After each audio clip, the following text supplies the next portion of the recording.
Hello' everyone, দিয়া Assamese recipe চেনেলটোলৈ আপোনালোকক আকৌ এবাৰ আদৰণি জনাইছোঁ।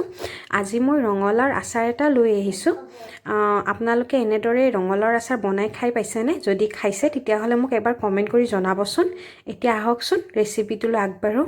ইয়াতে মই এটা ৰঙালাও লৈছোঁ। এই পকা ৰঙালাও হয়তো। এই ৰঙালাওটো এনেদৰে সৰু সৰুকৈ কাটি লৈছোঁ। এইখিনি মই এতিয়া এটা উতল অহালৈকে জাষ্ট 5 মিনিটমান সময় এইখিনি মই অকণমান গৰম কৰি ল'ম পানী। আৰু ইয়াতে মই দি দিছোঁ হাফ টেবুল স্পুন নিমখ দি দিছোঁ। বেছি দিয়া নাই নিমখটো বেছি এড কৰা নাই, জাষ্ট অকণমান ৰঙালাওটো ছফ্ট হোৱালৈকে এইখিনি মই 5 মিনিট বইল কৰি ল'ম। এতিয়া মই পেন এখন এনেদৰে গৰম হ'ব দিছোঁ। ইয়াতে মই দি দিছোঁ এইখিনি এই বাতিটোত প্ৰায় আধা বাতিমান হ'ব ধনিয়া গোটা ধনিয়া লৈছোঁ মই। চামুচেদি মেজাৰমেণ্ট কৰিলে প্ৰায় 5-6 চামুচমান হ'ব, 6 চামুচমান হ'ব। এইখিনি আধা বাতি মই ধনিয়া লৈছোঁ। এতিয়া মই এইখিনি মছলাখিনি মই ড্ৰাই ৰোষ্ট কৰিম। এতিয়া মই ইয়াতে জিৰা দি দিম। জিৰা মই 2 চামুচ পুৰা ফুল বা চামুচেদি 2 চামুচ জিৰা দি দিছোঁ। আগতে দিছোঁ মই ইয়াতে হাফ টেবুল স্পুন পাঁচফোৰণ লৈছোঁ। পাঁচফোৰণখিনি দি দিছোঁ। আৰু আমাক লাগিব চফ দিছোঁ মই 2 চামুচ। চফৰ গোন্ধটো আপোনালোকে চফ যিমানখিনি ভাল পায় সেই হিচাপত দিলে হ'ল। এতিয়া এইখিনি মই অকণমান গোন্ধ ওলোৱালৈকে অকণমান ড্ৰাই ৰোষ্ট কৰিম, প্ৰায় 3 মিনিটমান সময়। গেছৰ ফ্লেমটো মোৰ মিডিয়ামত আছে।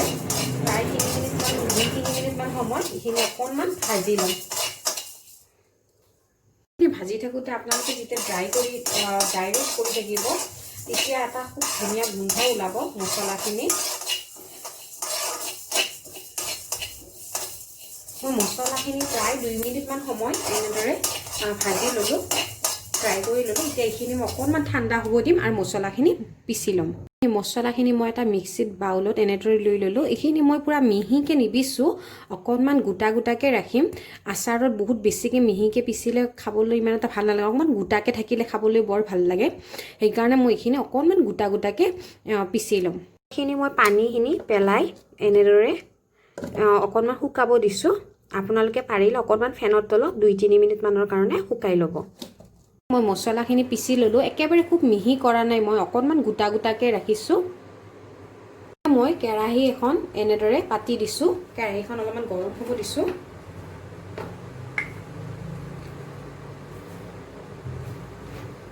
কেৰাহীখন গৰম হ'ব দিছোঁ। এতিয়া ইয়াতে মই এই কাপটোৰে 1 কাপ পূৰা ফুলকৈ সৰিয়হৰ তেল লৈছোঁ। সেইখিনি দি দিছোঁ। তেলটো আপোনালোকে হিচাপত দিব।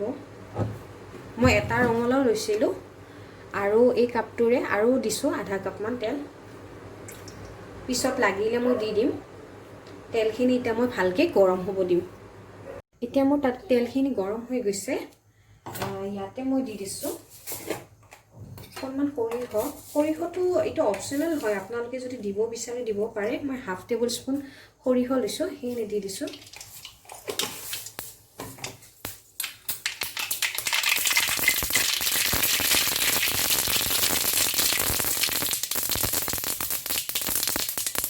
মছলা পিচি লৈছিলোঁ, সেই মছলাখিনি দি দিছোঁ তেলত।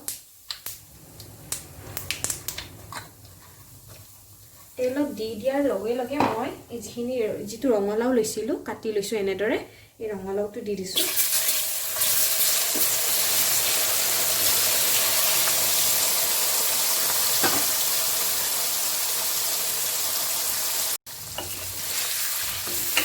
ধুনীয়াকৈ লৰাই দিছোঁ।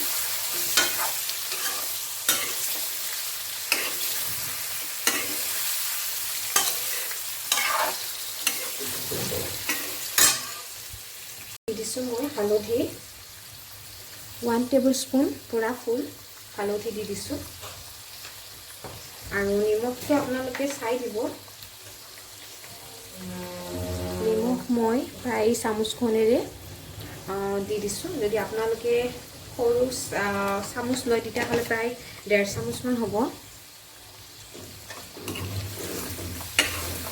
মছলাখিনি এতিয়া ধুনীয়াকৈ এবাৰ লৰাই দিছোঁ আৰু ইয়াতে মই দি দিম এতিয়া এইটো কাশ্মীৰী ৰেড চিলি হয় এইটো সৰু পেকেট এটা লৈছিলোঁ মই আপোনালোকৰ ওচৰত যদি আছে আপোনালোকে প্ৰায় 2 চামুচ 3 চামুচমান দি দিব পাৰে এইটো জ্বলা নহয় খালি মানে কালাৰৰ কাৰণে হয়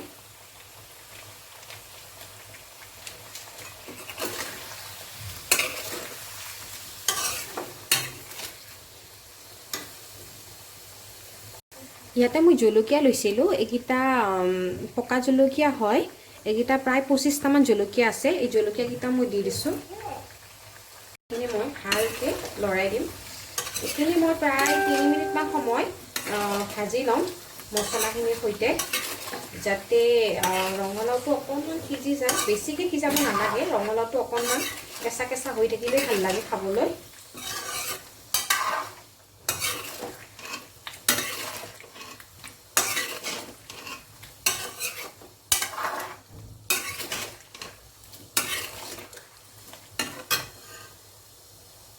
এতিয়া মই যিটো কাপেৰে তেল লৈছিলোঁ সেই কাপটোৰে আধা কাপতকৈ কম হ'ব এইখিনি ভিনেগাৰ লৈছোঁ ভিনেগাৰখিনি দি দিছোঁ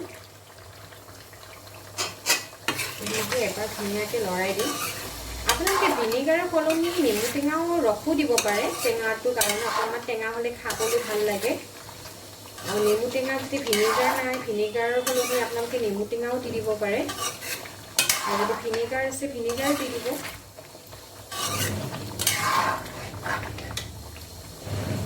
ৰঙালাওৰ আচাৰখিনি প্ৰায় 3 মিনিটমান সময় মই ভাজি ল'লোঁ এই ৰঙালাওৰ আচাৰখিনি ৰেডি হৈ গ'ল এতিয়া এইখিনি অকণমান ঠাণ্ডা হ'ব দিছোঁ তাৰপিছত মই বটল এটাত ভৰাই ল'ম মই ৰঙালাওৰ আচাৰখিনি ৰেডি হৈ গ'ল এই আচাৰটো আপোনালোকে ভাত ৰুটি দুয়োটাৰ লগতে খাব পাৰে এনেদৰে বনাই আপোনালোকৰ ৰঙালাওটো যদি মিঠা নাথাকে তেতিয়াহ'লে অকণমান চেনি এড কৰি দিব পাৰে মোৰ ৰঙালাওটো মিঠা আছিল সেই গতিকে মই দিয়া নাই আৰু ভিনেগাৰ দিয়া দেখি এইখিনি খাবলৈ টেঙা মিঠা হেন হ'ব ৰঙালাওটো যিহেতুকে মিঠা আৰু ভিনেগাৰ দিয়াৰ কাৰণে টেঙা হৈছে সেই গতিকে টেঙা মিঠা লাগিব খাবলৈ